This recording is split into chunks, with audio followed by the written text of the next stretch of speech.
Welcome to the Mo podcast. A place where individual stories come to life.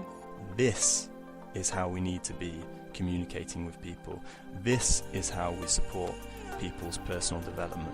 It's important to speak about people believing in people. The more you're able to let go of your limitation, the more you step into your power, your inner authentic power. Mo, a place for me, others, everyone.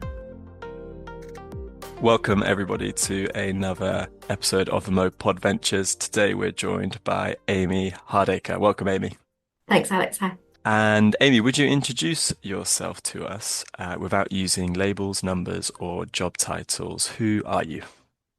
Yeah, thank you. I can imagine, just knowing how tricky that feels, I can imagine that every podcast starts with people feeling a bit unsure about that.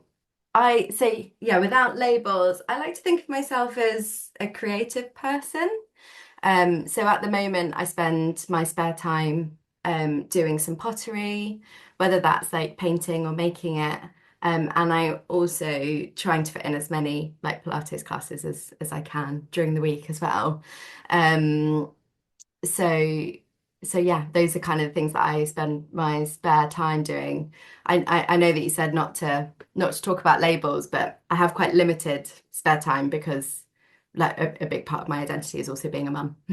Yeah. And that takes up quite a bit of time. So yeah, but with the limited time, those are the things I love doing. Yeah. Awesome. And yeah, feel free to short circuit or adjust any questions I ask. And I recognize that huge role of parenthood and how maybe doesn't make sense to ignore that as a label when it has such a bearing on I'm sure so much of your life. And then I'll also love to hear guests share what their work life looks like. So everything you do in your life, it feels like career or work. Yeah. So yeah, in terms of work, I'm the Chief Operating Officer at Settle. And yes, Settle's a charity that works with care experienced young people. I'm sure we'll talk about Settle in a bit more detail in a bit. But yeah, I think it can be like a bit of a weird job title. It can mean different things in different spaces. But at Settle, that basically means that I lead our frontline work. So we're a frontline charity. So I lead that, and also our operations team. And I think a really important part of that role for me, or like one of the things that I've really enjoyed about working at Settle, is that is that I'm a trained coach. I trained with Mo, which is why I'm here. So that feels like also an important part of my professional identity for me as well. Yeah, brilliant. And was your route to Mo, did that come about through Settle, or was that something? Okay. Yeah, no, the route to Mo was through Settle for sure. I had I've always been interested in coaching, and I've done like little snippets here and there before I joined Settle. But when I joined Settle, I mean, it was quite amazing. I joined like when I joined, we were a team of 4, and everyone had done the Mo course. And, it was like I joined, there was obviously loads of work to do, but it was like, but we really feel like it's really important you go and do this like coaching training to like really understand what it is that we're doing as a program and really understand coaching and think about how we can kind of embed it across the organization. So yeah, felt very powerful.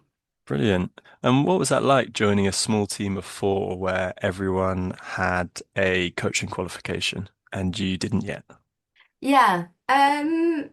I think it was okay because I'd spent quite a lot of time thinking about coaching. Like I'd come from an organization that had a focus on coaching as it was already, but whilst I hadn't done like a kind of formal end-to-end course on it, I had, it was like something that was talked about a lot. I'd had quite a lot of like professional coaching as well through that organization. So I really understood what coaching was, and I knew what it felt like to be coached and those sorts of things. So I think like for me it felt okay because it wasn't like this new topic for me. It wasn't this new area.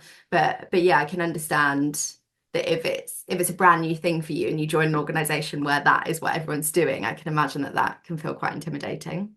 Yeah, and people keep asking these questions like a specific answer, like, Yeah. and there's so much silence in our meetings. No one's even talking. We're just listening to each other. Yeah, I love that idea. And would you give us a brief overview of Settle's mission and the frontline work it does? Yeah, yeah, of course. So Settle's a charity, as I said. We're tackling the lack of support for young people as they leave the care system. And we focus on the key transition of moving into their first home, to kind of work on that. And we really take a preventative approach to try and prevent one of the leading causes of youth homelessness. And in terms of our frontline work, we do that through like weekly sessions with young people, and those are embedded within coaching, and that we provide support around sustaining their tenancy, maybe developing some practical life skills, and also managing their emotional well-being. Our approach is as holistic and flexible as it can be. We really try to tailor it to the individual, what the individual needs. I think that's like where the coaching really comes in, Mm. as part of our practice. And yeah, the kind of, I guess, the thing that feels really special about Settle, that I hear and see on the frontline side of things, is that transformative relationship that we're able to build with young people. And I believe that coaching is a big reason why we're able to build that relationship. Yeah, and then we as an organization, we use research and data to try and improve the program and what we're focusing on. And all of our programs are designed around lived experience as well. That's both with the young people that we're supporting, but also the lived experience that we have across our team. Yeah, so I guess like overall, we believe that by empowering care experienced young people to build stable lives and to thrive, that we're supporting to break the cycle of youth homelessness in the UK. Amazing, brilliant. And you said you joined Settle, and it was a team of five. How many staff do you have at the moment? Yeah, I think it's about 22. Mhm. And yeah, like we're still growing, so it won't take long before we're at 25, I don't think. Okay, brilliant. Well, congratulations. In assuming that the growth means it's things are going really well. Yeah. And how difficult has it been to maintain this characteristic of having all your employees be more qualified coaches as you've scaled? Yeah, yeah. So I think one of the really interesting things is that it isn't the case of that every single one of our employees is Mo trained Hmm. now. The focus is that every single person within the frontline team does Hmm. do the Mo coaching training, Yeah. because it's such a big part of our delivery. So Yeah. we wouldn't our frontline workers, their job title is a settled coach. Hmm. But we can't call them a settled coach unless they're doing some kind of like coaching training program, right? So all of those staff members take part in the coaching training, and Hmm. then also so do all of our managers that are leading the frontline team as well. It is open to other staff members, and some other staff members like have done it as well. Hmm. But it really depends on, I guess, what background they've come from, where they want to focus their development, and those sorts of things. But it is embedded across our culture, Yeah. which is really important. And obviously that's a big bit of my role as well as our COO, is like really thinking about how we do embed coaching across our culture to Mhm. ensure that the team are getting like the benefit that we see within the frontline work as well, and that it's not just kind of we're doing this piece of work in our frontline area, but we're not thinking about how that feeds into the rest of the organization. Hmm. Yeah. Okay. And I feel like in the last few years, coaching has become and is continuing to become more and more mainstream. And in sharing, this part of your charity, do you ever get any interesting reactions to that? Hmm. Sharing that we're coaching focused. Yeah, that there's this real coaching culture, that there's this focus on coaching. Yeah, yeah. I think that it's a real like value added for the Hmm. people that we partner with. So the way that our model tends to work is that we partner with local authorities or other charity partners to then deliver our program to young people, basically. So they are our route for referrals and for working with young people, basically. And I think whenever we talk about coaching in that space, there's like a real value for it. Mhm. And I think it's because what we talk about is the importance of taking time to figure out what it is that people want to achieve, and then talking to them about how they would like to achieve that. So, like, what is our role in supporting them? What's their role in how they're going to achieve what it is that they want to focus on? But also, how can they draw in others that are around them to be working on it? And I think a lot of the time, it can be really hard, like from our experience, it can be really hard for other professionals to always have the time and space to be able to do that.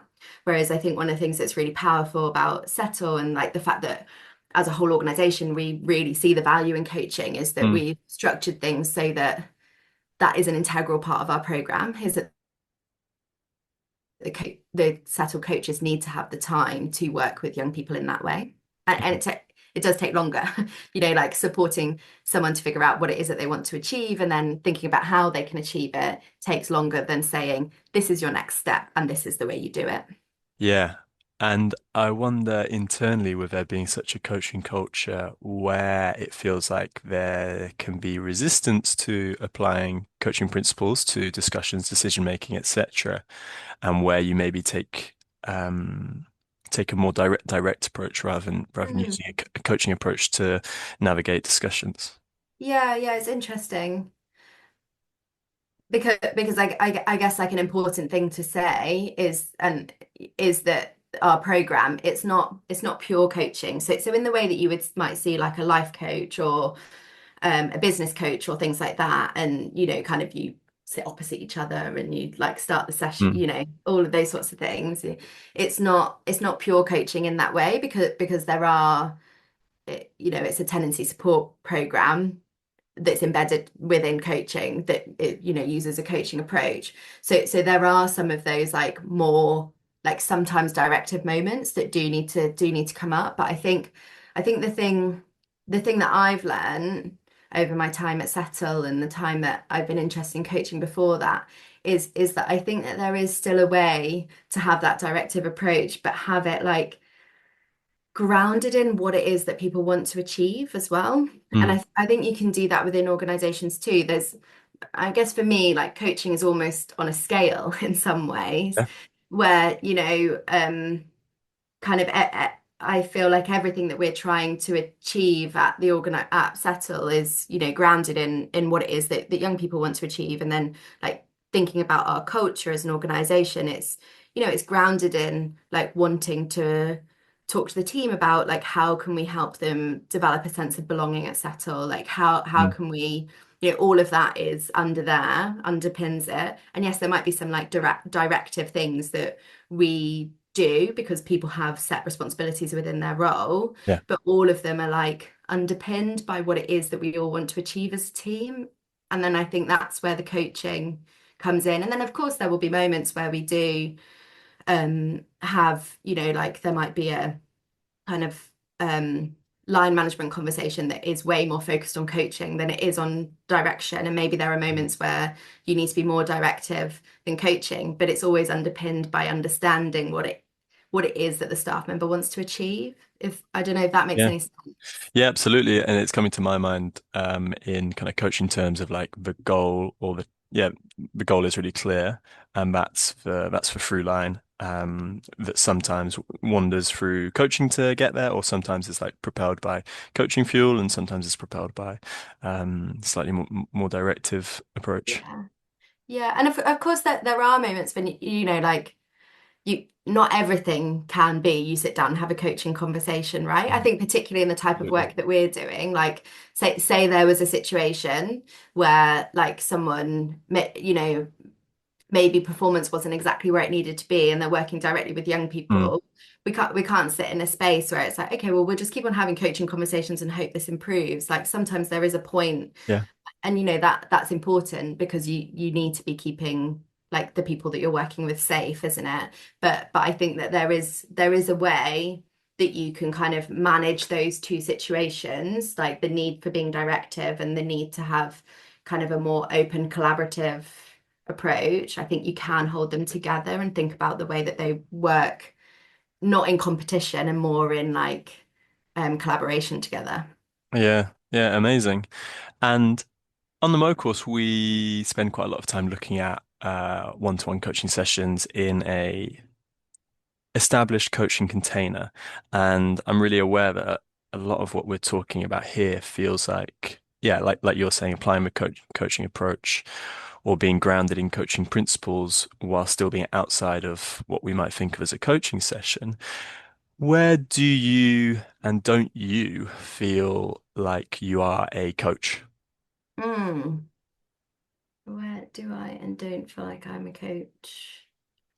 I think I think often, so at Settle, one of the things that we have is we have these like monthly development one-to-ones with the staff that we manage.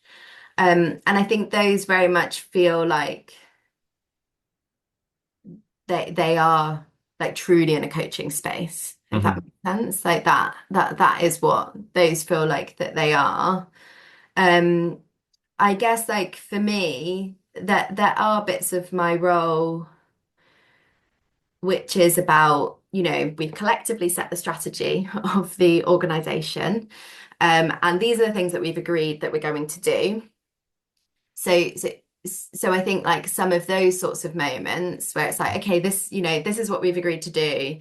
This is, you know, this is where we're at. And now we need to get here. Like almost sometimes the conversation that you're having with people isn't always, and it's not always appropriate for it to be, oh, you know, should we open back up this conversation? Is this the right like goal? Should we be thinking about the goal? Because like we've already done all of that work around the goals. Yeah. So I guess like that probably sometimes that is maybe less in a coaching space, but again, I think the way that you can approach it can be, you know, like this is where we need to get to, like what is it that we need to do as a team to be able to get there, right? And opening up that space rather than it be, you know, this is what I believe we need to do to get there, and now everyone needs to go off and go do that.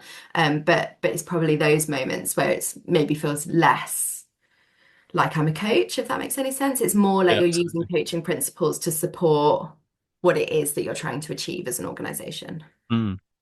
Yeah, and I'm really curious as well. I have to complete my Mo course where there was curiosity or interest in getting further into developing as a one-to-one coach. Like, where was your mind at in terms of like, oh yeah, maybe I'll follow a professional coaching path, ra Yeah. rather than follow this or just continue using this as an amazing professional part of my toolbox. Yeah, it's interesting, isn't it? Because I think everyone, I mean, I would imagine that most people at Settle who do the Mo coaching course, they probably have a moment where it's like, oh, you know, like because lots of people that do the course, they're Mm. doing it to then set up their own practice, aren't they? And that happens a lot, and that's like And be an yeah. amazing outcome. I mean, we're probably more in, I would imagine, maybe the minority that are then, you know, like we're encouraging some staff to do it to embed it in the way that they're working rather than like to sit down Mm. and do pure coaching. I might be wrong. Um, so yeah, so where was my I think that for me right now, the thing that feels more, this is obviously just a personal opinion, but like the thing that feels more powerful is like wanting to show how organizations can have that coaching approach embedded in what they're doing. Hmm. And moving forward with that, saying that I could well imagine a world in the future where, you know, kind of I'm like, oh, I've got all of these skills. Actually, this could be like a really interesting thing to explore. But one of the things that I've loved doing with the training so far is like really thinking about the way that you can use that to create a really healthy Hmm. like organizational culture. Hmm. I don't know if that answers your question. Yeah, absolutely. And to what degree do you see other charities and organizations applying coaching in a similar way? Yeah, yeah, interesting. I do think there's been like you see people talking about it a lot more. Mhm. And also there's loads of training, there's like loads more training programs out there now that focus on it as well. Like I think I don't know how many like embed it in the culture in the way that in the way that I'm talking about. But I know that lots of people will like encourage their staff to have a coach or to like do an Mm. action learning set, or lots of big training programs include those sorts of things in them now as well, because obviously people understand the power in coaching and like the benefit that it can bring to staff. I think is really powerful. I've experienced that firsthand, Yeah. and I've seen like other people experience the benefit of that too. And I think that there's no, organically more staff doing that stuff, feeling the benefits of coaching will mean that they will be bringing it into their Yeah. line Yeah. management approaches. Yeah. And there's a question that came up in my mind that maybe feels kind of redundant. I'd be curious to hear your thoughts on it is, a member of staff comes to a line manager at Settle and says, "Hey, I feel like I need some coaching." What happens next? For us, if someone says that they would like to do some coaching, Oh, yeah, it's a really good question. It's something that we're exploring at the moment. I think so for us, organizationally, each staff member has a training budget. mhm. So that would be like one thing that we could explore them using their training budget for. But the other thing that we're really keen to do as an organization is to try and set up some, I guess ideally, some kind of like pro bono coaching offer for staff so that then if they want to use their training budget for something that's more technical, they can do that, Yeah. but then still access coaching. Yeah. But obviously it's not always super easy to do that. That was actually my first introduction to being coached. The organization that I worked at had a pool of pro bono coaches that were happy Mm. to offer coaching to the organization, which was amazing because my like first coach, I was quite junior in the organization that I was at, but I was like being coached by someone who usually coached executives. That was like what Yeah. she usually did, and it was incredible to have that experience really early on in my career, and I think it's really shaped the way that I've like viewed work and the way that I've approached Yeah. work, and and even things outside my personal life, right, too. It's not Coaching doesn't just benefit you within your professional life, it benefits you as a whole person, I think. Yeah. Yeah. um those are the ways. The main way is like thinking through how we would use the training budget to help someone access Yeah. coaching. But also we do always remind the team that we have a whole team full of trained coaches. Obviously, sometimes there are some things that you don't want to talk to someone that you work with Yeah. about, and that's totally fine. But we do try to remind people that everyone's trained coaches, and obviously often like different members of the team will be supervisors for the coaches that are on the Yeah. move training and things like that. So I think it does kind of exist within there. But yeah, if they want something more external, it would be about their training budget at the moment.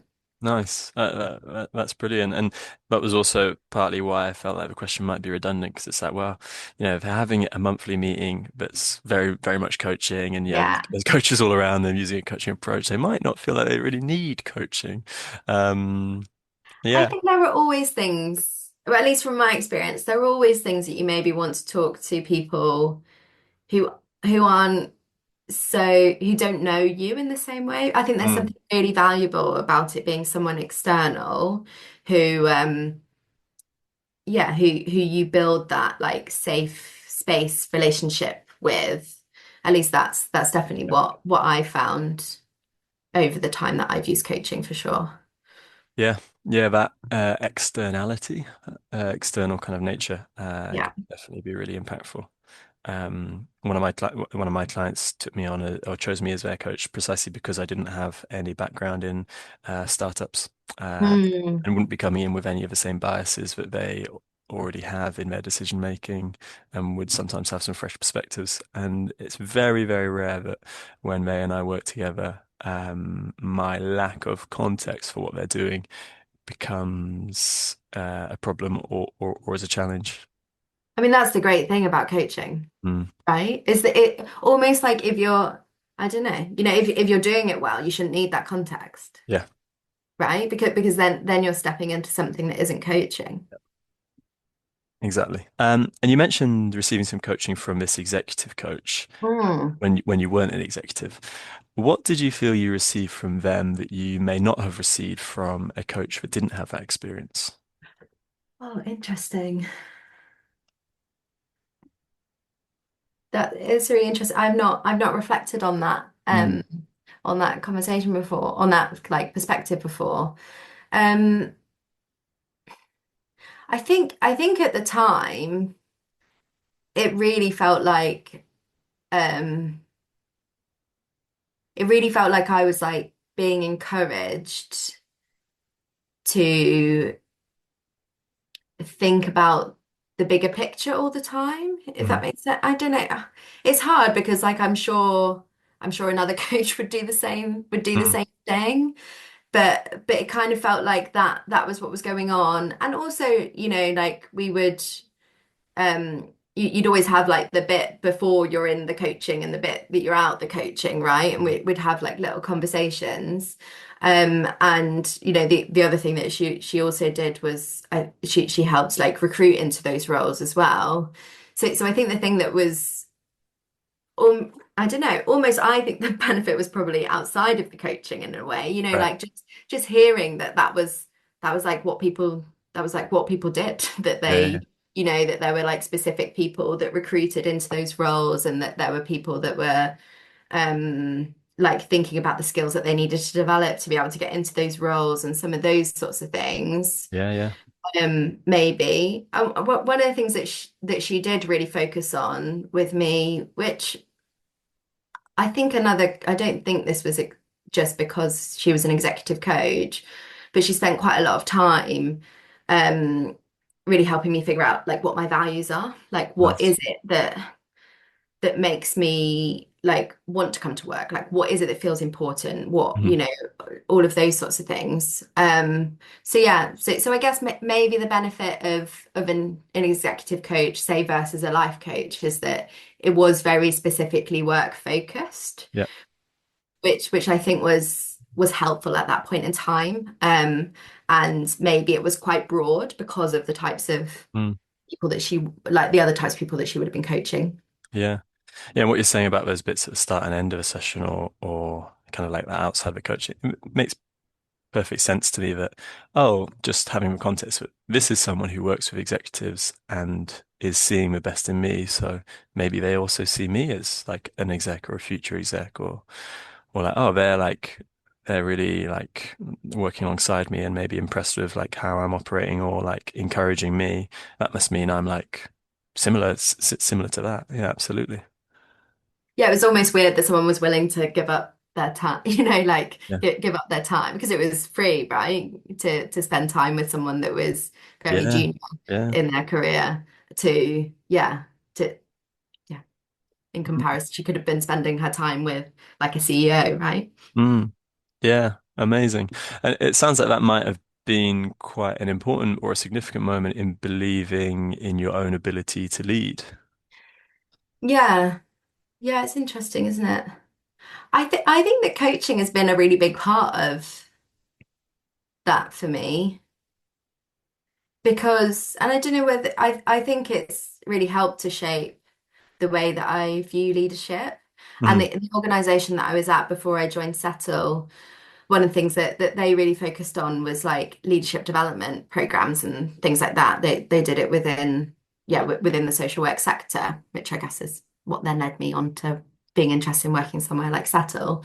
Um, so I feel like I spent the really like early bits of my career really thinking about like what leadership was, what made a good leader, and all of those sorts of things. And I think that combined with the coaching probably put me in a position where like leadership felt like something that was possible. It didn't feel like this thing that other people did. and Mm. wasn't anything to do with me, or like that there was only one way to lead, and that was to be like incredibly directive and really scary. Because I think Yeah. particularly because I've always worked in the social sector and those sorts of things, like actually like, a lot of the like leadership that people need and talk about is the importance of like helping to motivate others and like Mm. find the thing that does motivate them, and kind of show vulnerability, lead in an authentic way. Like there is a lot of focus on that type of leadership Yeah. within the sector. I think you're seeing it more in other sectors now as well, for Yeah. sure. I think particularly with the growth in coaching and the importance of coaching, and also the importance of just like looking after ourselves and Yeah. all Well, of those sorts of things, right? But yeah, I think that probably the focus on that quite early on in my career helped it not just be viewed as like this thing that I don't know, that you go off and do yeah, when you're like towards the end of your career or something. right. Yeah. And how do we describe that? Like, what terms are people using to describe this particular kind of leadership or this particular kind of skill set we're talking about? Hmm. What terms? Yeah, I don't know really. I hear people talk about like ethical leadership Nice. quite a bit. I guess those things, they're always referred to as soft skills, aren't Yeah. they? I've heard Which is I've heard of really like annoying. soft power or soft leadership before. Yeah, I think yeah, it's somewhere in there. yeah. But it's annoying, isn't the word soft is annoying in that situation. Not because I not because I think soft is I think because of the way that we view the word soft in Yeah. society. It ultimately has like a negative or a weak association with it.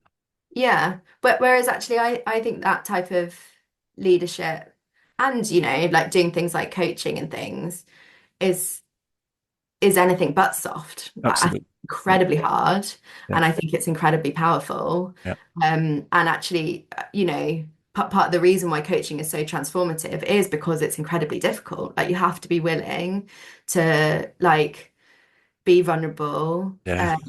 look in the mirror, make change. Like not only do you need to hear it, you need to then make changes off the back of what you're hearing, because you can't Yeah. you It's can't live with such that brave stuff. work. Yeah, it's incredibly brave work. And yeah, that is why I feel like it's so transformative for the young people that we support, because it's really hard. It's really Mhm. difficult, but it does result in lasting change. Mm. Yeah, and change for humans will always, at some level, be uncomfortable, even when it's the change we've longed for or dreamed of. Yeah. Um, yeah.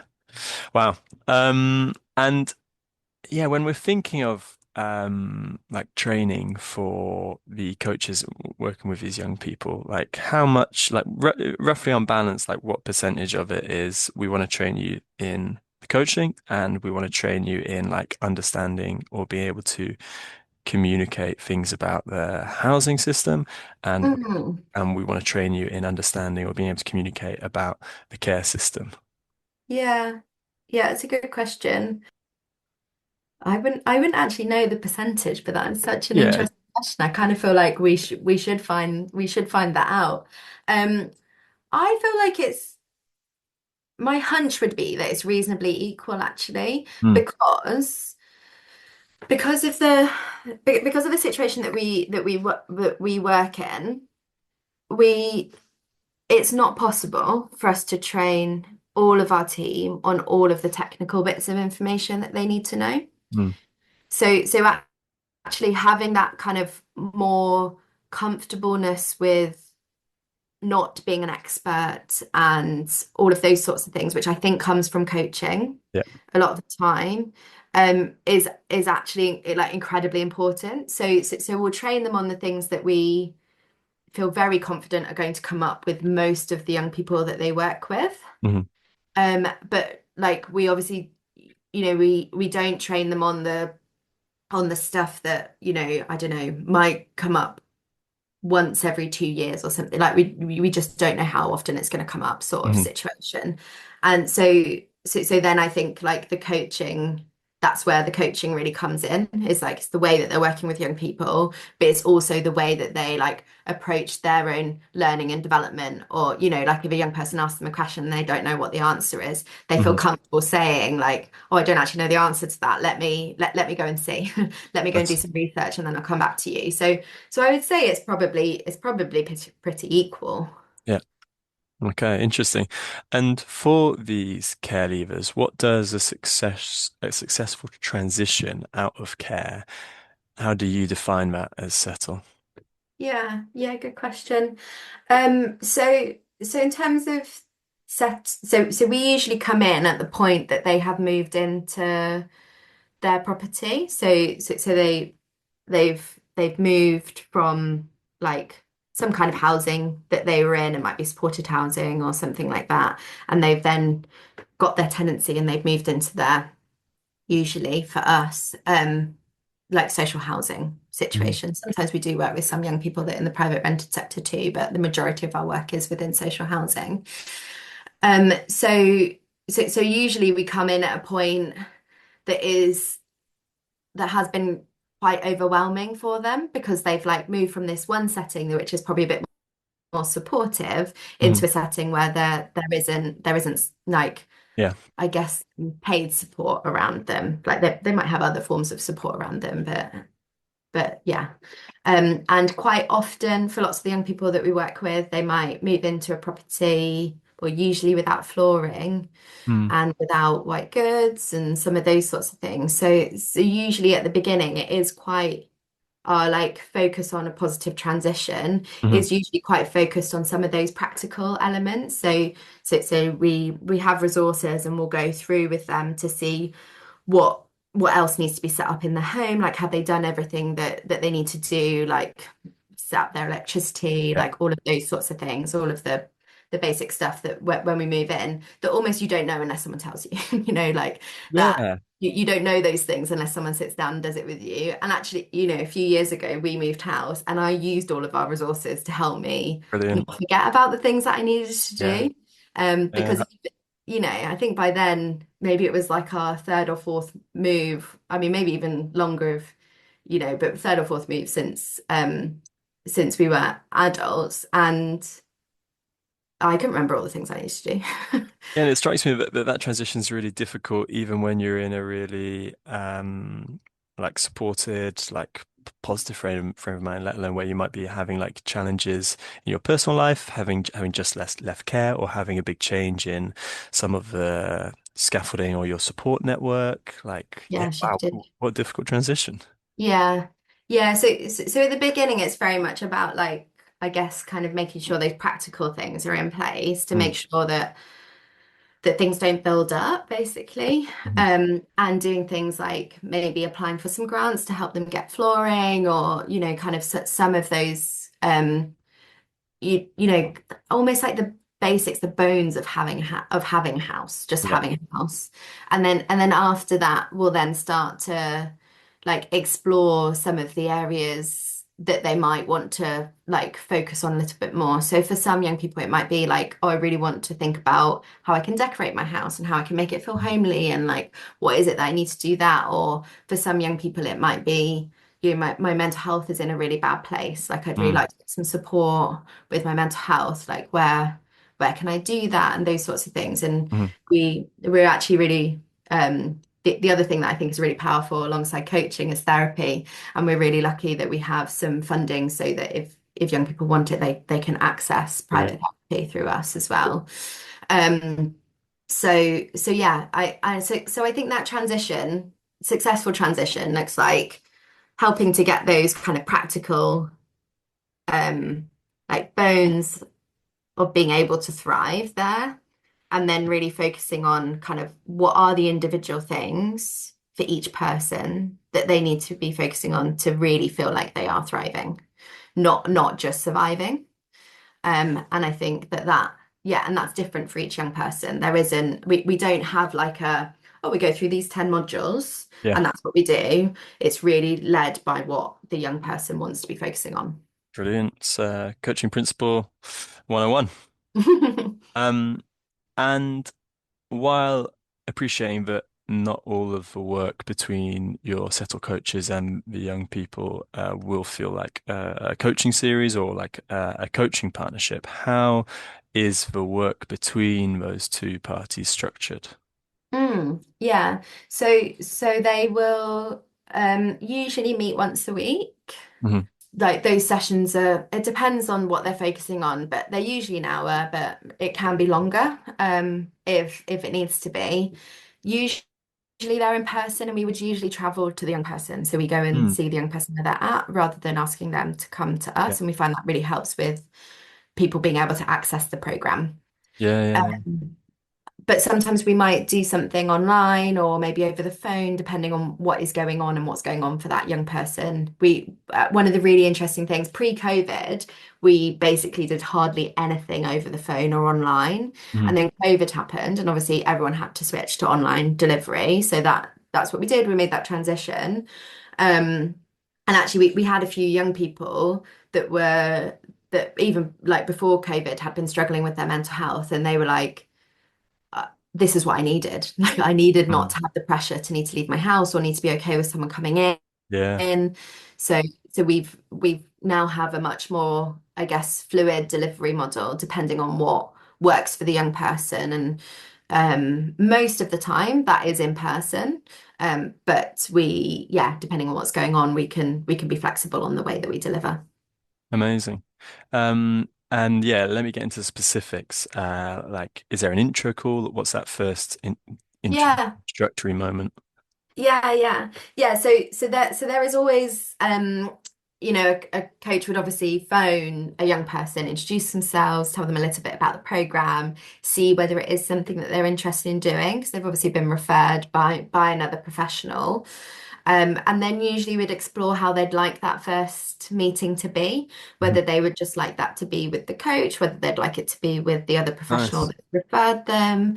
And then and then we have that session, and we have like a set of like we call it the like initial assessment, because lots of people, lots of service organizations, they refer to the first session as an assessment, Mhm. but really it's like a space where we get to know the young person and we talk to them about what it is that they would like to achieve. So we have this resource which we call the where you're at wheel, Mhm. and basically it has all of those different areas of the program. So Nice.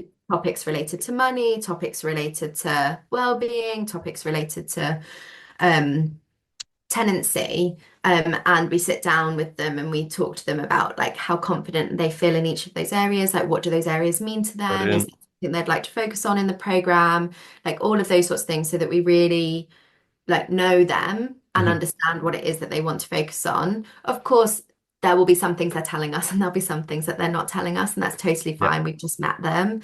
But I think that that really helps ground our work. And we would usually then revisit that resource like halfway through the program and Mhm. then also at the end of the program. And then we structure, one of the things that I absolutely love that we introduced a little while ago is that when young people finish the program, is we hold what we call a graduation lunch.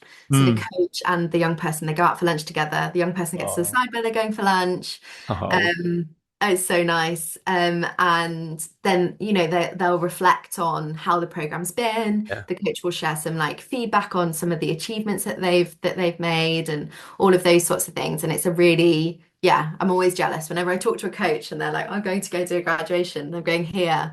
I just think it just is such a lovely meeting. Can I come with you? Can I sit Yeah. with you? Can I eat food with you? Yeah. Yeah, I get that.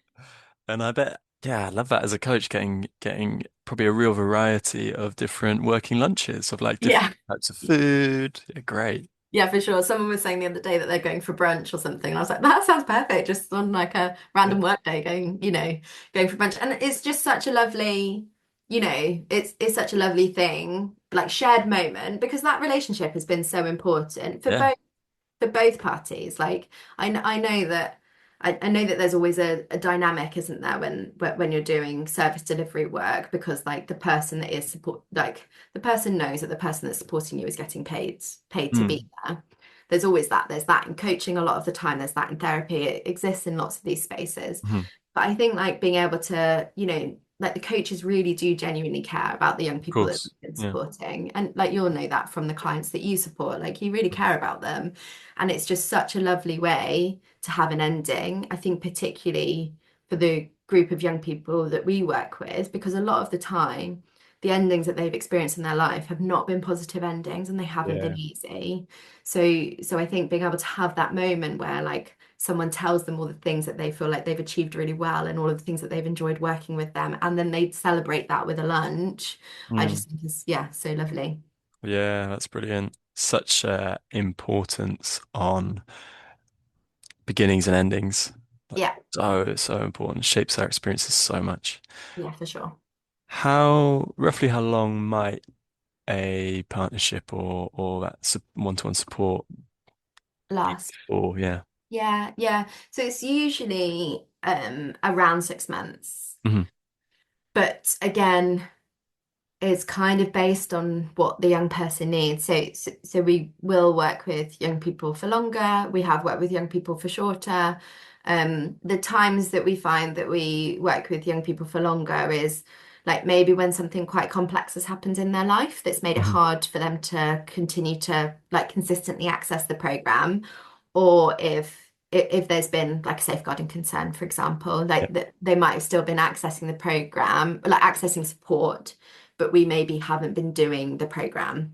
Hmm. So actually there's something within their life that's meant that it's been hard for us to do all of those areas on the wheel and really focus on what it is that they want to focus on. Mm.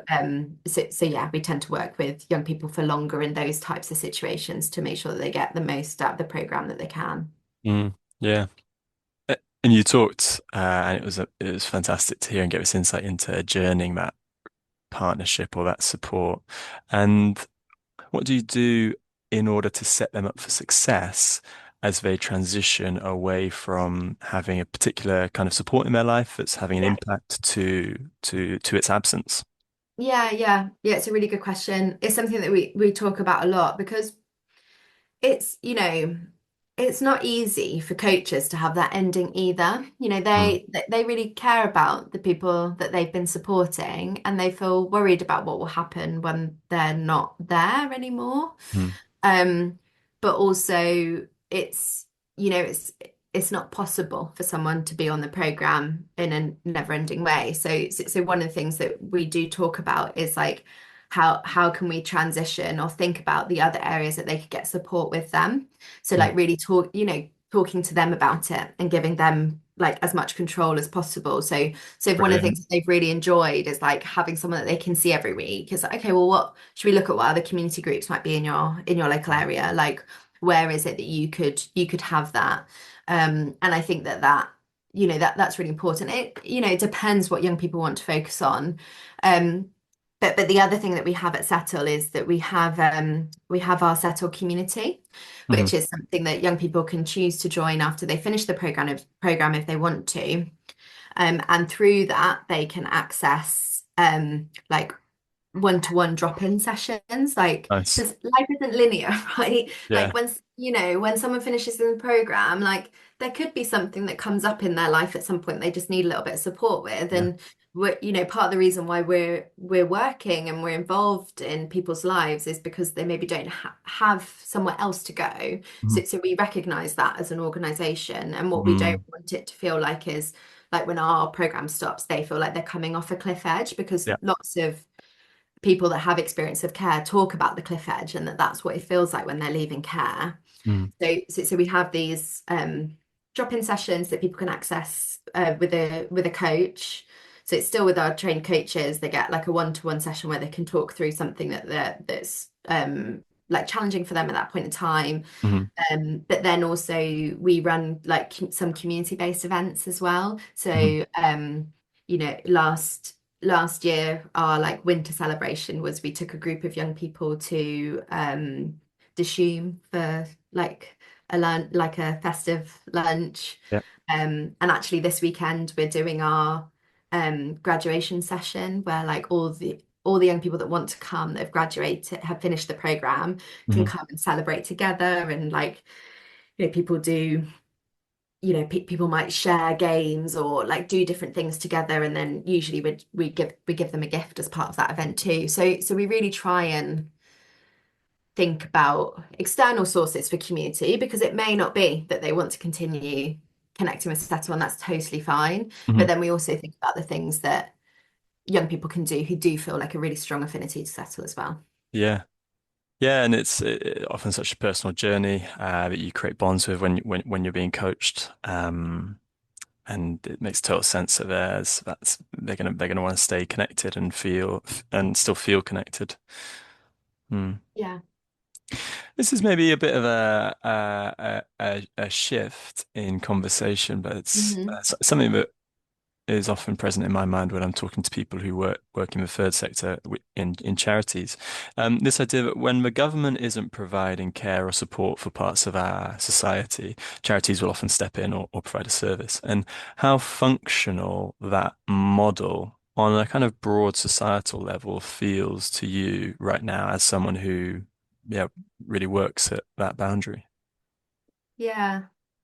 I think there's no secret that gap is widening. Like I, Mm, I think that gets talked about a lot, doesn't it? That the gap of like support that people are getting, maybe there's like a larger gap for the charity sector to fill. yeah.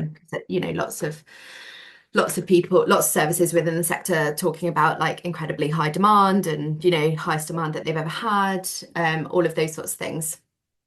Um, I guess like my kind of bigger picture perspective on it is that probably always needs to exist, because it's so hard to design big systems that fit everyone's needs. Right. Like big systems, like they're big, Yeah. and it's like I don't think we can expect like DWP to take the like Mm, hugely personalized approach that I've just talked about Settle doing, because like yeah. it's a huge system. Like how I don't know, how do you scale that in a way that doesn't, like how do you scale hugely, to that like The millions that live in the UK. yeah, Yeah. huge numbers, and maintain that really human approach. I Mm, think I think it's definitely possible for us to have like better big systems than we have, but I think there will always be a gap that needs to be filled. yeah. I guess like I don't know how sustainable it is for that gap to stay where it is. But Mm, then also I do think, I don't know, this might be I'm sure this is not a view that's held by lots of people, but the kind of the creation of the charity sector when it was created was in like a very different space to where it is now. Like it was kind of bits of things that people did for volunteering, and like that was the thing that really held up the sector. yeah. And obviously now volunteering rates are so low. I think they're like the lowest they've ever been at the Right. moment. Cost of living crisis, people having Yeah. less time, you're right? Yeah. So now it is a profession. Mm, Like it is like they're like real, not that volunteering isn't a real job, but like they're not just something that someone is like, oh, I've got a bit of spare time, I'd like to fill my time with this. Like they're, people like I've only ever worked in the charity sector. yeah, you can Like commit your entire life to that and work full yeah, time yeah, for 40 exactly. years. Yeah. Yeah. So, and I think so I don't know what the shift needs to be, like whether we, maybe there's a pragmatic solution, which is like we need the charity sector to be at the size that it is and continue Mm, to grow, and we need to think about how we develop infrastructure to enable that to happen. Like maybe that's the best approach, but I think sometimes when that question comes up, or like you think about that thing, I think we're always thinking about it from a space of um like the like almost the charity sector, some of the things that charities do as like a nice to have. hmm. If that makes any sense? And I don't know whether that is where we are anymore. Yeah, and I definitely asked that question from a place of these aren't nice to have, these are essential services. Yeah. Yeah. Yeah, no, I'm obviously simplifying things, right? I'm sure it didn't ever feel like it was just like a nice to have or something, but I think sometimes that can be the view, can't it, Oh, of like absolutely. Absolutely. Agreed. within media and stuff. Like, oh, if you Mm. work within the charity sector, then you should be doing it from the goodness of your heart rather than like Mhm. as a profession. Yeah. Yeah. And just as we start bringing this episode to a close, there's a question that I won't get away with not asking for Mm. our audience. How and when do you recruit coaches into Settle? Yeah, good question. So we don't have a cyclical nature to our work, because people come onto the program at all different times of the year. So we don't have set times that we recruit, which is like an unhelpful answer to that. But we have like a careers page on our website, Mhm. and you can sign up to our newsletter through that. And usually we would let people know through the newsletter when we're recruiting. Nice. We do recruit like to coaches reasonably regularly, Yep. because we are growing and we're continuing to grow. So yeah, it does happen reasonably regularly. But also, if anyone has listened to this and they're interested in being a coach and they want to talk to someone about it, like feel free to reach out. I'm very happy to chat. Amazing. Thank you. A few quick fire questions. What's one thing you wish every person leaving care could hear? Mm. That they matter. Hmm. Yeah. And also wearesettled.com, .co.uk, .org, wearesettled.org. Um, what impact do you feel most proud of? Oh, good question. Oh, that's so hard because my role is so broad. Hmm. Um, I think that I was just before I came on, I was looking at our like annual data from Hmm. last year, and one of the things that stood out to me was one of the stats was 98% of young people who completed our program felt more satisfied with how they handle things. And that Mm. for me feels so important because the program, life is never about being the finished product. Life is about finding a way to like navigate the ups and downs. And I think that signifies that to me. Yeah, amazing. What impact is hardest to measure for you as a charity? Mhm. I think the power of the transformative relationship. Hmm. Yeah, I that's a think that difficult one to like, quantify. yeah, like why like I have a really strong feeling that the way that we work is, it is the thing that results in the outcomes that we have. But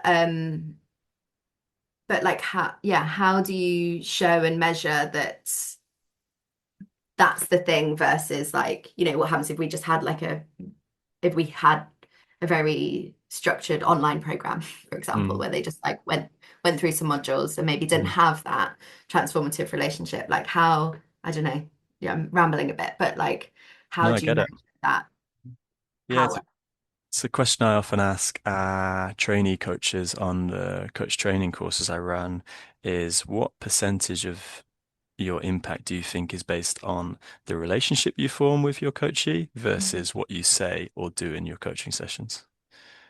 And there's no right or wrong answer. It's different for every coach, but that idea of like, oh yeah, actually them having me and me specifically rather than someone else walking side by side with them on this journey is a non-negligible and maybe even the biggest part of the impact I'm having with them. Yeah, I would 100% it's the biggest part of the like Mm. thinking about myself and like, I've seen coaches over the years. I've seen therapists over the years. Like, I think anyone, like you can train anyone to be doing the activities that comes within those spaces, right? Mhm. But the things that have felt transformative is about the relationship Yeah. for me. Yeah.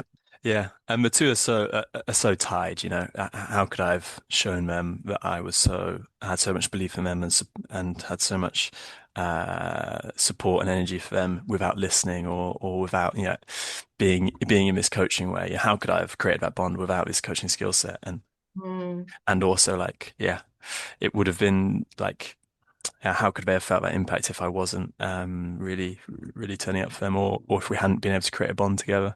The two, in my mind, the two are really related, and it's a Yeah. really nice, like, reflective question to acknowledge that, like you say, that power of a bond. Mm. Last question.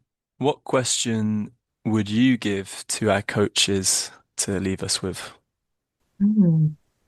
I went to an event this week about what leadership we need to solve the world's problems, basically. Mm. So I think that for me, the question that I would like to ask coaches is what can you do to help us shape and create the leaders that we need for the future? What can you do to help us shape and create the leaders we need for the future?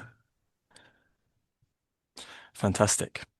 Aimee, such a pleasure having you on Mo Pod Ventures, sharing your ideas around coaching, your experience with We Are Settle, and all the fantastic work Settle does. We'll finish there, and all the details about Settle will be in the episode details. Thanks a bunch. Thanks so much. Thank you for listening to this episode of Podventures on the Mo podcast. I am Kate, your co-host alongside Alex. If after listening to today's episode you feel compelled to share your story, please email info@mofoundation.com. We would love to hear your story and have you here as a guest on the podcast. If you have been enjoying the Mo podcast, please do leave a review. It helps the team so much understand what you want to hear more of, what type of guest speakers you enjoy. If you want to recommend a guest speaker who you think we should be talking to, let us know. We will endeavour to feature them. If you love Mo so much that you don't ever want to miss an update, subscribe to our channel so that you will be notified every time a new episode comes out and you won't miss a thing. That's all from us today. See you next time.